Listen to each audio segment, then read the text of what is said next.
मी काल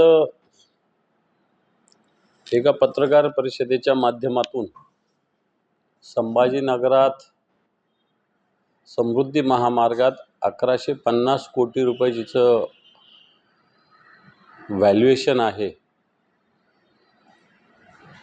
अशी जागा संभाजीनगरातील एक जावेद नावाची व्यक्ती जी संदीपान भुमरे यांची चालक आहे, हिच्या माध्यमातून हिबानामा एक वाघमारे नावाचं कुटुंब आहे त्यांच्याकडून करून घेऊन हे 1150 कोटी रुपये लाटण्याचा प्रयत्न चालू आहे। माझा जो मुद्दा आहे की या जावेदचा जन्म 85चा आणि 71ला हिबानामा कसा होऊ शकतो। माननीय खासदार भुमरे साहेबांनी सुद्धा असं सांगितलं की 174 गट नंबर तिथं अस्तित्वातच नाही।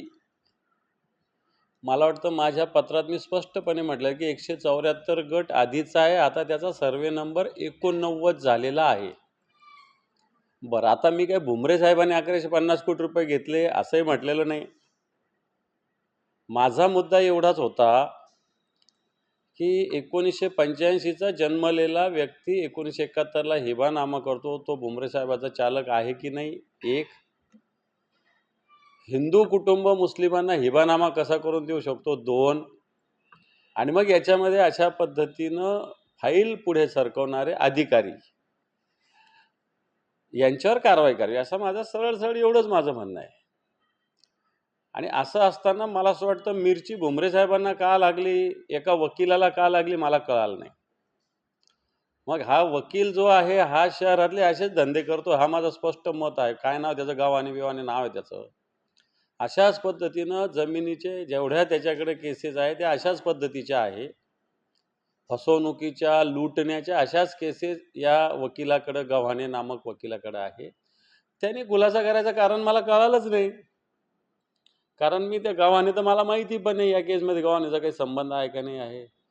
तो काही शासनाचा अधिकारी नाही की तिथे 174 गट नंबर आहे का नाही आहे सांगायला। शासनाच्या एखाद्या SDMनी, कलेक्टरनी, विभागीय आयुक्ताच्या एखाद्या प्रतिनिधी किंवा समृद्धी महामार्ग ज्या डिपार्टमेंटचा आहे त्याच्या एखाद्या अधिकाऱ्याने खुलासा केला असता तर मी समजू शकलो असतो। परंतु माझा आरोप ज्या लोकांनी हिबानामा केला, हिंदूचा मुस्लिमाच्या नावाने एक तो, आणि 85चा जन्म असलेल्या व्यक्तीचा 71चा हिबानामा कसा होऊ शकतो, दोन, असे माझे बेसिक याच्यामधले आरोप आहे। मला असं वाटतं बाकी मी काही कोणी 1100, पण मला एक माहिती आहे की माझ्या या पत्रकार परिषदेमुळं, या भूमिकेमुळं शासनाचे 1150 कोटी रुपये चुकीच्या माणसाच्या घशात जाण्यापासून थांबणार आहे, एवढा माझा मुद्दा आहे। परंतु अशी पेपरची कारवाई करणाऱ्या अधिकाऱ्यावर सरकारने कारवाई करावी। ते म्हणतात की 1150 कोटी कुठून आणले आहेत, मी अप्रमुखचा दावा तुमच्यावर ठोकणार आहे। माझ्याकडे हा पेपर आहे, हा पेपर माझा नाही आहे, महाराष्ट्र समृद्धी महामार्ग तथा उपविभागीय अधिकारी छत्रपती संभाजीनगर सक्षम अधिकारी यांच्याच पेपरमध्ये म्हटलेलं आहे। काय माझा आकडा नाही आहे, मी काय व्हॅल्युअर नाही आहे, परंतु हा त्यांचाच आकडा याच्यामध्ये आहे। त्यांनी याच्यात निर्देशित केलेला आकडा आहे। जावेद रसूल शेख 1150 कोटी सदर जमिनीचे आज रोजी बाजार मूल्य 1150 कोटी रुपयात होत आहे। हे कोण म्हटलेलं आहे?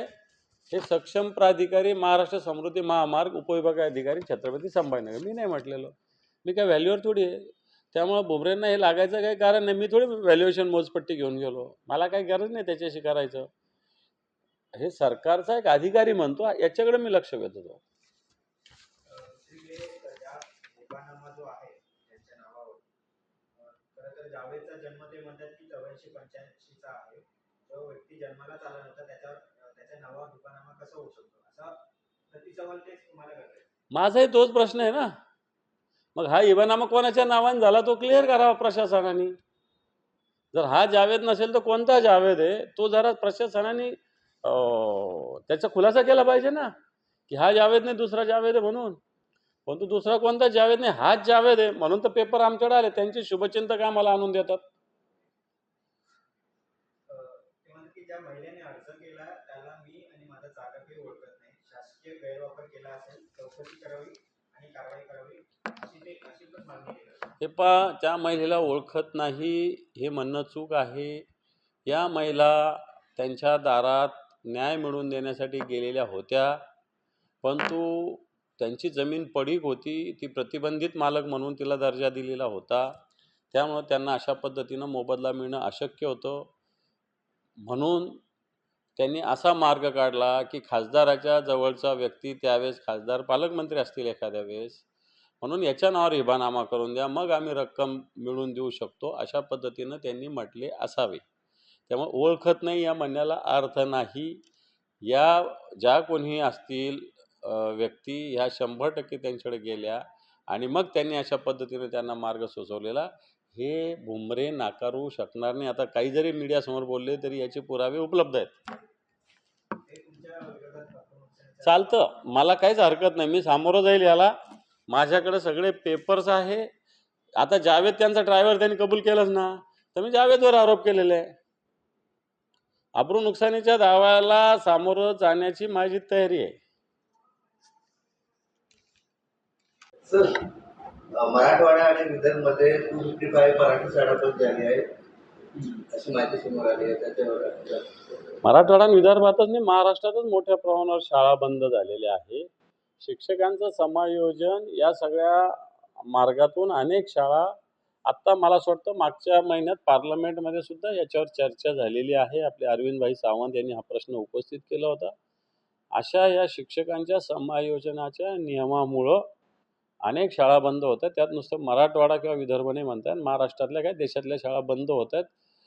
मला आठवतं वर्षभरापूर्वी मी एक उदाहरण बघितलं होतं. जपानमध्ये एका विद्यार्थ्यासाठी शाळा चालवली जाते आणि एका विद्यार्थ्यासाठी ट्रेन त्या गावची चालू आहे. अशा प्रकारचं उदाहरण मी बघितलं होतं. असा दिवस आपल्या देशात कधी उगवेल, हे आपल्याला वाट पाहावी लागेल.